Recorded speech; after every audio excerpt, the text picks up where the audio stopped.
Hello everyone and welcome to How to Maximize. For today's video, I will show you how to verify Bitcoin on Cash App. In here, I will be reading to you a step-by-step process on how to do it, and these results are from the internet.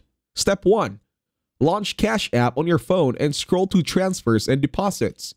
On Step 2, select the Bitcoin option. Step 3, tap on Enabled Withdrawals and Deposits option. On Step 4, Cash App will then ask for your reasons for purchasing Bitcoin, your employment, and your income. You'll also need to verify your email address. On Step 5, Cash App will ask you to provide a scan of both sides of your driver's license or state ID. On Step 6, you'll need to take a full photo of your face. And on Step 7, once done, you need to wait for 48 hours to have the ID processed for Bitcoin verification. And that's it. Thank you very much for watching. Please leave a like, share, and subscribe to the channel.